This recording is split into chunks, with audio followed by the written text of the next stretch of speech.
So it's 14 times that you've been 14 arrested. times I've been arrested, yes. My first time in jail was for knocking my husband's teeth out after a 12-year abusive relationship. What happened? One day you were just sick of it. Well, it was Super Bowl Sunday, and Actually, it's turned things around. This is why we called it the revolution, is that instead of being another broadcast medium to send a message out or to be narcissistic and just tell everybody what you're up to, what it really has become is a great way to listen. It's the best marketing research tool ever.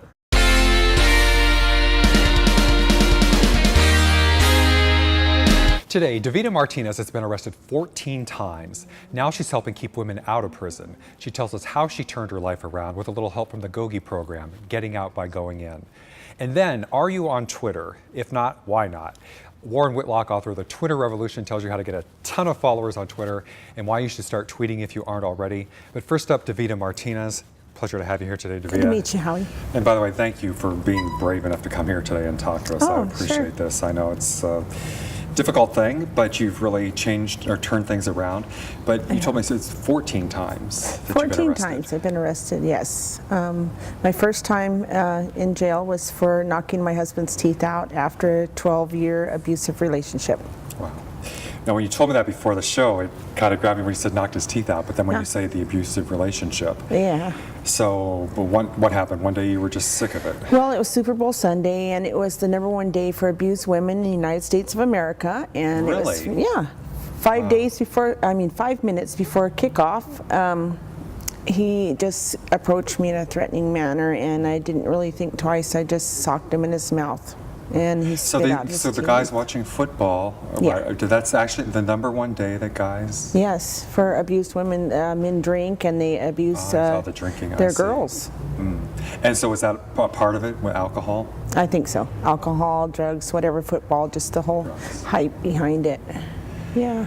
And so then you literally knocked his teeth out. They took him to the hospital, and they. Well, he called the police on me, and the police came and they arrested me and him both. Both, okay. And that's pretty common these days. They arrest both people in a situation like that, Yes, because they it don't is. really know what. Right. Because you're probably saying he did this, and he's saying, well, she knocked my teeth out. Yeah. So. Sure. And okay, so you're in. He was very excited after that. Anyone would be. Meaning violent or. Yes. Or, I see. Okay, so you were defending yourself Yes. until the police got there? Or Yes. It's probably a good thing he called the police, maybe. Maybe so. Yeah. Okay, and so they arrest you, and then it goes through the trial, but you got jail time out of this, or prison time?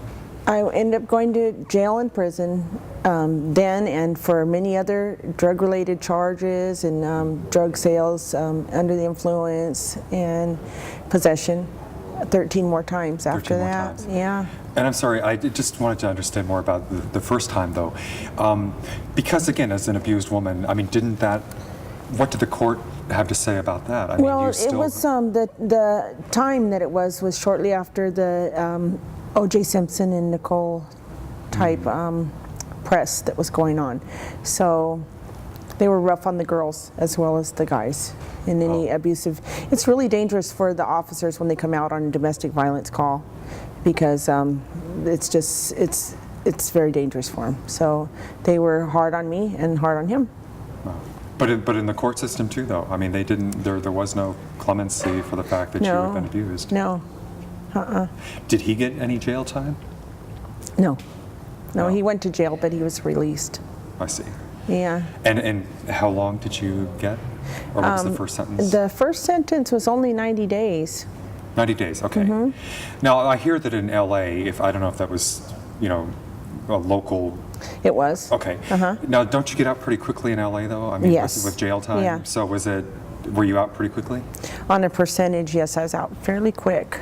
Or was it Yeah. a few days or weeks? It or was probably about 30 days. 30 days, okay.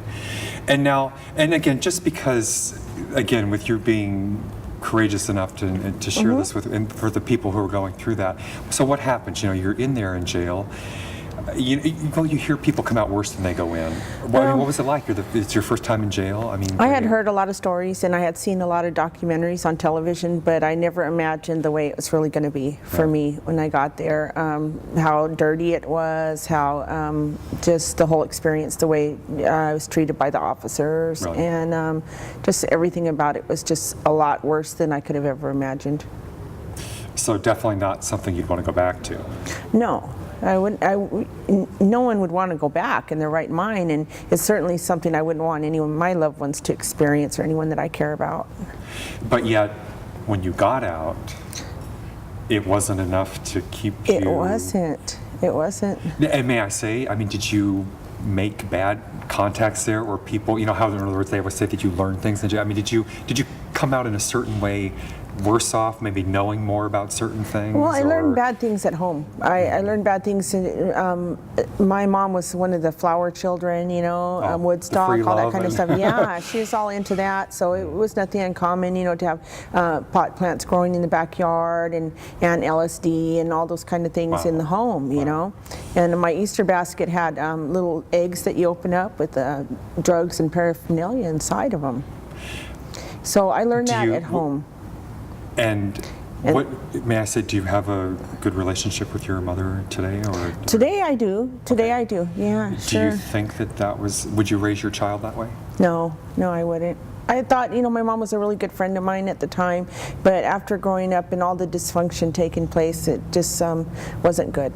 Well, and the reason I say that is I actually had somebody on the show a while ago, and he told me off camera, we didn't say it on the show, but I won't say his name.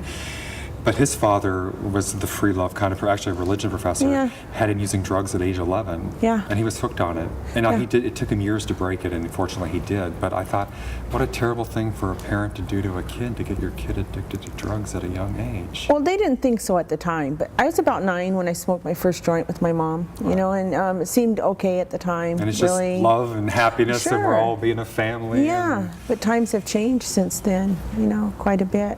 So what happens? So you're out. How did you get back in the first time, after the first time?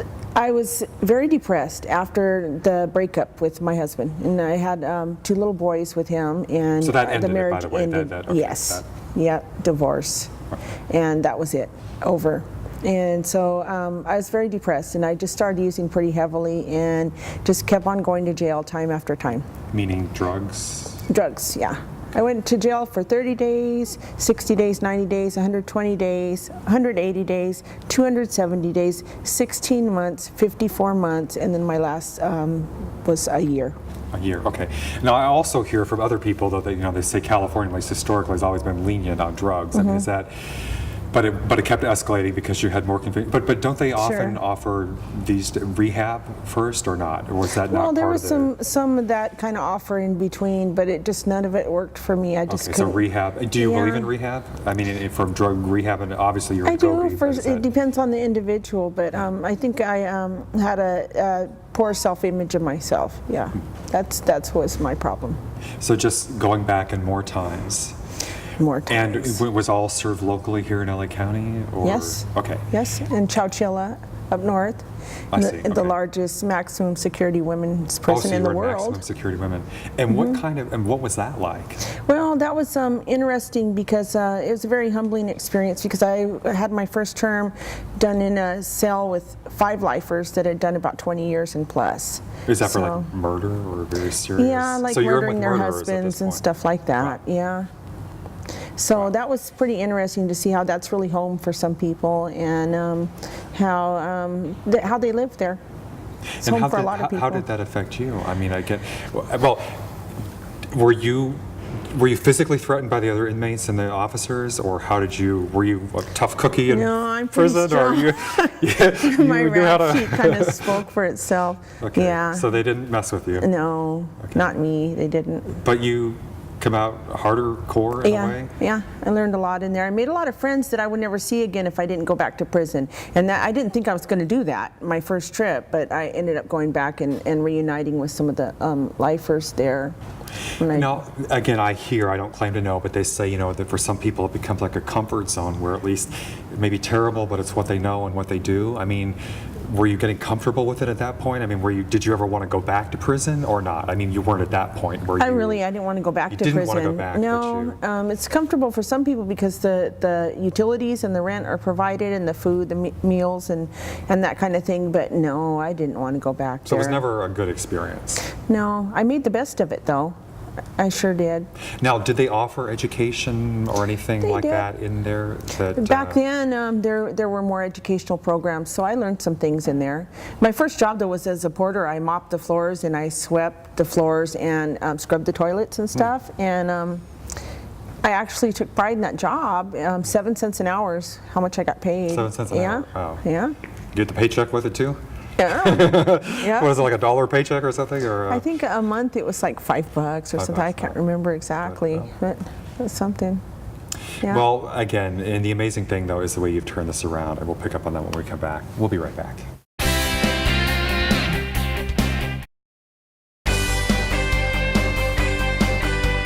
And we are back with Davida Martinez talking about the time that she spent in jail and prison and how she turned it around. Well, so at this point, with the 14th sentence, I'm just curious, was the judge, I don't know, but it was probably different judges, but did they start to say, you know, like, this time you better get the message or not? How was oh my what was gosh, it like in court? like, you again, really? So you were on like a first name basis with the judge at that point? Oh yeah, yes. Yeah. And what if there had been a 15th time? I mean, did they say, okay, I mean, again, I don't know in California how this escalates, but would just more and more time, I guess, is what you get each time? Well, I had 6 convictions, 6 felony convictions for the same offense, and so although none of those were strikes, they could be used as strikes if I became habitual. So I was threatened with the Habitual Criminal Act. That would be 15 to life or 25 to life. Okay, and because these were drug related, and the first one may have been more violent related, but there weren't robberies or burglaries or assaults or... No. But the habitual thing, again, could become strikes. So I had 6 potential strikes that they could just say, oh, you're done, and strike me out. And it's 3 strikes, right? Yes. 3 strikes and you're... Yeah. And then what does that mean if you strike out that you're... 25 to life. 25 to life. Yes, in the state of California. Uh-huh. So it was getting serious at that point. Very serious. I mean... Yeah. So when did Gogi come into this, or how did it come in? And Well, I used to say the one thing that I couldn't bear was a flat year in the county jail, because state prison is a lot nicer than the county because you go and I'm sorry, outside. you have a flat year. Is that just like a full year? You mean? That means, yeah, 12 months flat. Gotcha. Okay. From beginning to end. And that's what I wished I would never get. And that's what I ended up getting the very last, yes. And you said that was worse than prison or not? Worse than prison. Worse than prison. Why was it worse than prison? Because you don't go out and see the sun or anything. Well, there's no time outdoors? No outdoors time. Wow. And the food is not too good. Yeah. So you're actually at that point saying send me to prison. Yes, right, exactly. Wow, that's... Yeah, I was wishing for prison, and I got instead a flat year in LA County Jail, which is the largest county jail for women in the world. In the world. How many women do you know? There's about 2,300 women there. And is that where you got involved with Gogi? That's where I got involved with Gogi. I put in a little inmate request to this program that I heard about in a court holding cell from a girl that was singing this song. She said, I'm a Gogi girl. And I said, what's that all about? She said, well, it's this really neat program that's in the jail. And she goes, I don't know what they do there, but she said the girls that sing the song and did the little talent show from there are really cool. And so, I tried to remember the name of it, and I wrote it down on my shoe, because they take everything from you when you come back from court, and you do the strip search, take everything away and stuff. And so you heard about this when you were going in for the final time, then, or when you were in the final time? Yes, when I was in the final time. And then you found Coach Morley I put in Taylor a little after that, slip, inmate request, saying I'd like to hear more about this this organization or this program, and out of 2,300 women or 2,400, there's only 24 girls that are picked, and I was one of them. Wow. So, well, good for you. Yeah. So you actually have to be chosen to be in this. You have to be chosen, and I was chosen. I feel like that's just the biggest blessing ever. And how do they work with you? I mean, what's the first thing they say to you? Well, the first thing when I got there was that I was welcomed with a bunch of cheering, and it looked like a pep rally or something. The girls were all happy and saying, "Yay!" And these are all women who were in the program or have been through the program. Yeah, and they were just happy. They all had smiles on their faces, and they welcomed me with open arms, and just started rebuilding my life and with them, one day at a time, with just positive attitudes and the good environment that Coach Taylor provided for us. Well, and I do want to say, by the way, you're now regional director for the state of Utah for the women in prison there for the GOGI Yes, I'm now regional director for the whole state of Utah. Wow. And How I many just women do you love work with there? it. 16. 16, okay. And I also want to mention the book, GOGI book, is Women in Prison. I imagine you've read this or worked with this. I've read it, and I had done a lot of the illustrations in it, and so you yeah, helped. yeah. In fact, I read it a whole bunch of times. And teach it, right? Yes. So what do you do when you have somebody come in? Well, is there some tough love in this? I mean, do you say to women like, look, you better get it together, or how do you approach somebody? Or what would you say to somebody going through that these days, having gone through it yourself? Well, it's kind of a matter of rebuilding the character of women that are kind of broken down, kind of broken, their spirit's broken, and just giving them the empowerment that they need to feel as if they could succeed in anything. Because if I could change, any of them can, and they know that, you know.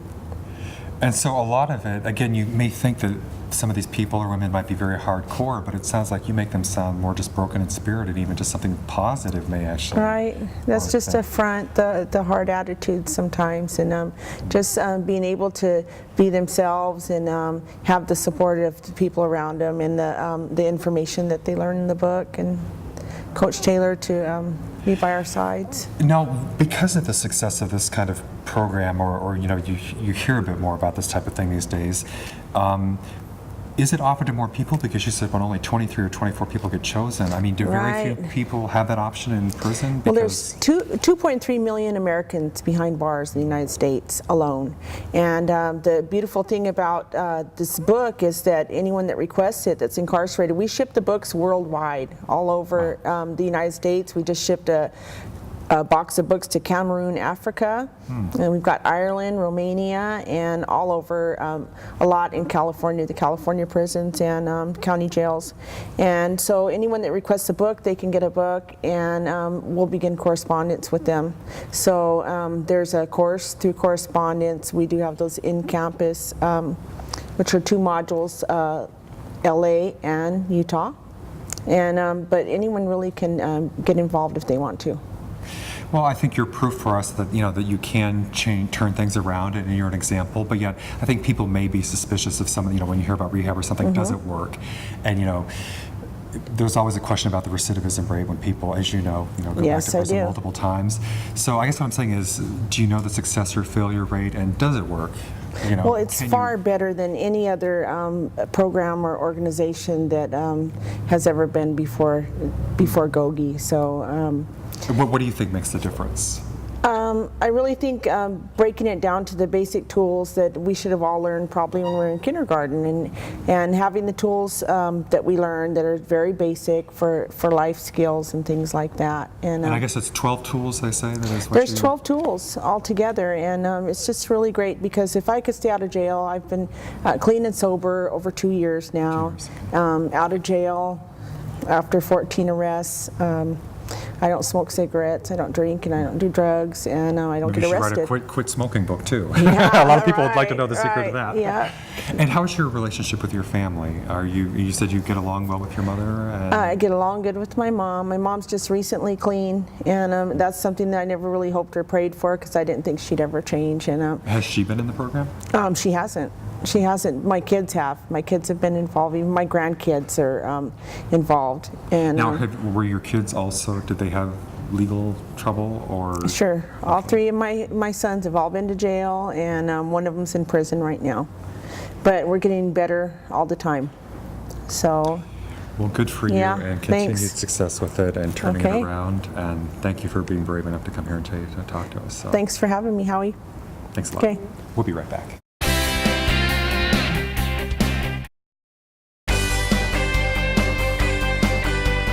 And we are back, and joining me now is Warren Whitlock. He's author of Twitter Revolution. Great to have you here today, Warren. Thanks for having me, Greg. Good to be here. So, it's interesting how things have changed, because when I was reading the book, you were at first trying to give kind of the hard sell for Twitter, telling people why they should use Twitter.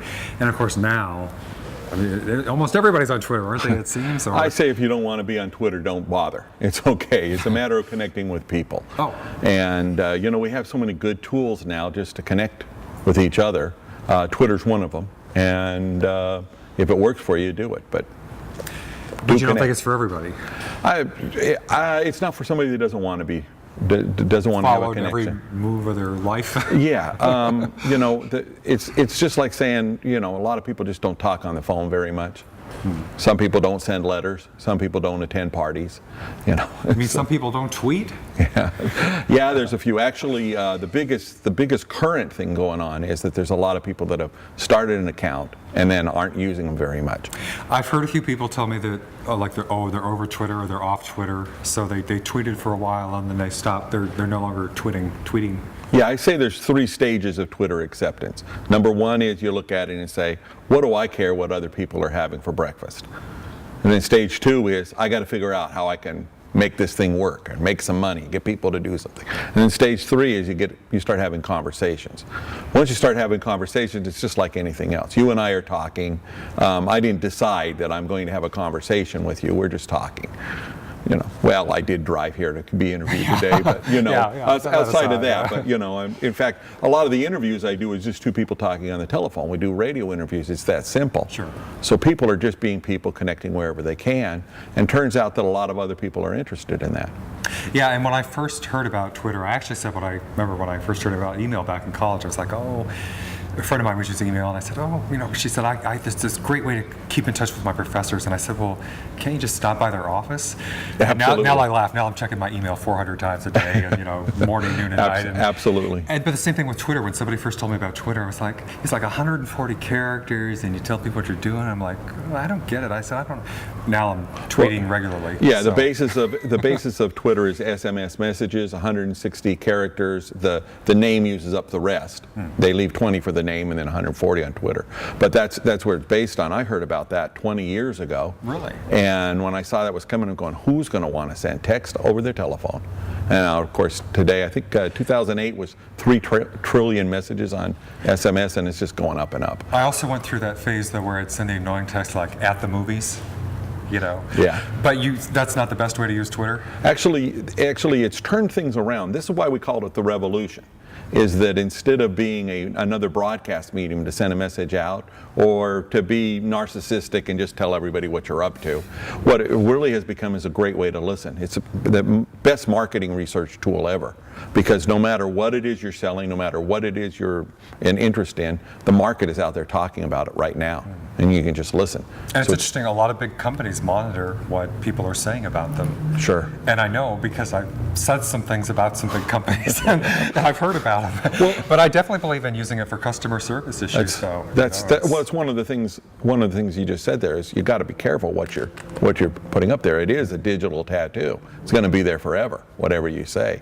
On the other hand, it is very, very current. And a man on a JetBlue flight didn't get his meal, and they have internet connection, so he tweeted, they missed me for the meal.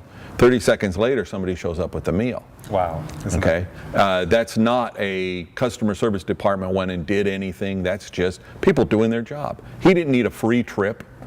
He didn't need special recognition. It's a great story because it happened, but I think that the company of the future, that's not going to be a big deal. You want something to happen, you ask for it, it happens. I actually did it too when I got stuck in the elevator the other day, because I thought, I'd heard about the guy on YouTube that he was stuck in the elevator 41 hours, and I thought, I'm not going to be that guy. Even though I'd already spoken to the elevator company and various other people, and I knew help was on the way, but I put it on Twitter because I thought, I'm not going to be stuck in here for 3 days. And I was out very soon, but I just... But it's there, and there's so many. I just heard an example of another airline where somebody was stranded all afternoon, and one gate agent doing a heroic job, but everybody was just mad, cussing at the and this guy trying. He's a big fan of the airline, but in the end, he pulled out his camera and made a video.